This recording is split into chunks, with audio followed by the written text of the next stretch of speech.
আসসালামু আলাইকুম, সবাই কেমন আছেন? আশা করি সবাই অনেক ভালো আছেন। আল্লাহর রহমতে আমরা অনেক ভালো আছি। তো এই যে বাবার বাড়ি আসছিলাম কিছুক্ষণের জন্য, আবার হইতাছে বিকালে চলে গেছি। তো মরিয়ম সাজিদের মাদ্রাসায় থেকেই আমি বাবার বাড়ি আসছিলাম টিফিনের সময়, মানে কিছুক্ষণ পরেই আমি চলে গেছিলাম আবার। তো যাই হোক, এই যে বাবার বাড়ির সামনে দাঁড়াই রইছি।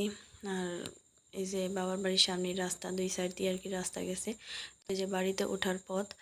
আর এখানে হইতেছে যে বেড়া দিয়ে দিছে, তো বেড়া দিয়ে দিছে আরও কয়েক মাস আগেই। আগে একদম খোলামেলা ছিল, রাস্তা দিয়ে গেলে সবই দেখা গেছে। এখন হইতেছে বেড়া দিয়ে গেট করে দিছে। আর এই যে বাড়ির শুরুতেই কিন্তু মানে বাড়িতে ওঠার শুরুতেই কিন্তু যে আমাদের ঘরটা দেখা যাইতেছে।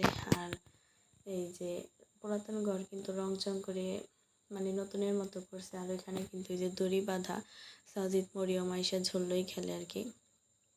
তো এই যে এখানে হইতেছে যে আমাদের ঘর আগে কিন্তু অন্য রং ছিল, এখন হইতেছে অন্য রং করছে। আর আমাদের এই ঘরটা কিন্তু প্রায় 14-15 বছর হবে।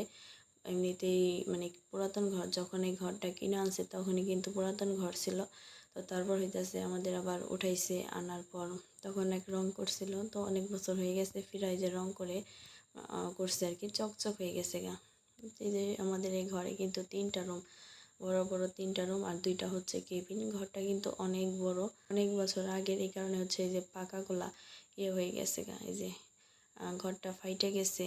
তারপর যে সাদা সাদা হয়ে গেছে, মানে লেবু কাটলে পর, টক জিনিস কাটলে পর ঘরে যেন কেমন সাদা সাদা হয়ে যায়, রস থাকলে পর, মানে রস পড়লে পর। মাঝখানে রুম, আমি আসলে এই মাঝখানে রুমে থাকি। তো এই যে এখানে কিন্তু আরও কিছু জিনিসপত্র ছিল, গ্যাসের চুলা, তারপরে খাবার দাবারের মিক্সি। এই রুমে আগে খাওয়া দাওয়া হইতো, এখন হইতেছে কেবিনে নিয়ে নিছে। এই ঘরটা খোলামেলা রাখছে। আর খাটের উপরে কিন্তু কাপড় চোপড় রাখছি, মানে চলে যাবো এই কারণে ওইভাবে রাখছি, কিছুক্ষণ পর চলে যাব। আর এই যেখানে কিন্তু মানে মিক্সি ছিল, তারপর গ্যাসের চুলা ছিল। তো এই যে সাদা সাদা হয়ে রয়েছে, মানে এমনি ময়লা না, কিন্তু সাদা সাদা হয়ে রয়েছে অনেক দিন মোছার পর। তারপর হইতেছে একদম হবে, মানে একটু কালো কালো ধরনের হবে, যেহেতু ঘরটা কালো রং দিছিল। আর আসলে কি, ঘর পাকা করার সময় একদম কালো রংটা না দেওয়াটাই ভালো।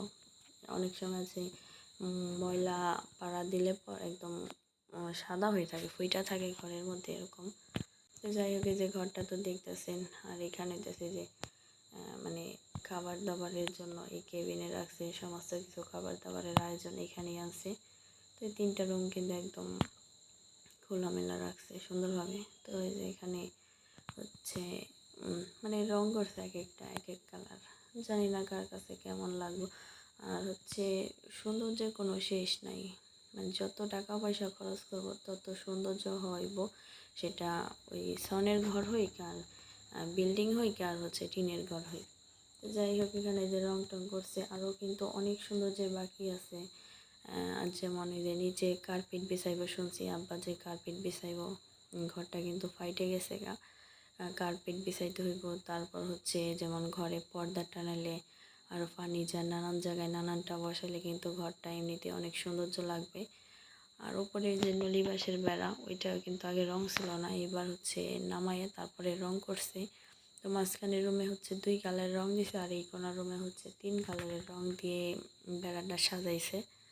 আর এই যে পাশে আরেকটা কেবিন, এই কেবিন আর যাই নাই, এটা মানে আন্ধার হয়ে রয়েছে, লাইট বন্ধ। আর এই কেবিনে আমার দাদি থাকতো। ওই কেবিনে চৌকি বিছানো, তারপরে ল্যাপ তোষক রয়েছে আর কি, তোষক রয়েছে। আর এই যে এখানে কিন্তু একটা দরজা কাঠের, অনেক বছর আগের, মানে ডিজাইন করা। এখন কিন্তু এরকম ডিজাইন করে না, আর নতুন ডিজাইন করে দরজায়। আগে কিন্তু এই দরজার মধ্যে এক এক কালার ছিল, ফুলের মধ্যে অন্য কালার, পাতার মধ্যে অন্য কালার, কয়েক রং দিয়ে কিন্তু দরজাটা সাজানো ছিল। তারপর যে দরজায় যে আবার ময়ূর, এই ময়ূরটা রাখতে চাইছিল না, এই কারণে এক কালার দিয়ে দিছে, যেন ওরকমভাবে না বোঝা যায়। তো যাই হোক, আমার বাবার বাড়িটা নতুনভাবে দেখালাম, আগে কিন্তু ভিডিওতে দেখা হয়েছে। তো এই যে পুরাতন টিনের ঘর রং করে চকচকে করে ফেলছে, তাই ভাবলাম যে একটু শেয়ার করি। জানি না কে কী ভাববে, তো যা আছে তাই দেখাইলাম। তো ভিডিও শেষে আরেকটা কথা বলে দেই, যেহেতু বাড়িতে মানুষ নাই, মা একা, আর আব্বা মা দুইজনই বাড়িতে থাকে, আর কেউ নাই। আমার বিয়ে হয়ে গেছে, দাদি মারা গেছে, 2 ভাই বাহিরে থাকে। তো ঘরটা এমনভাবে গুছিয়ে রাইখা সারা পারে না মা, তো যতটুকু পারে ওইভাবেই। আর আমি আসছি পরে চলে গেছি। তো কেউ কিছু এমনভাবে ভাববেন না দয়া করে। ভিডিওটি এখানেই শেষ করতেছি। সবাই ভালো থাকবেন, সুস্থ থাকবেন। ধন্যবাদ সবাইকে।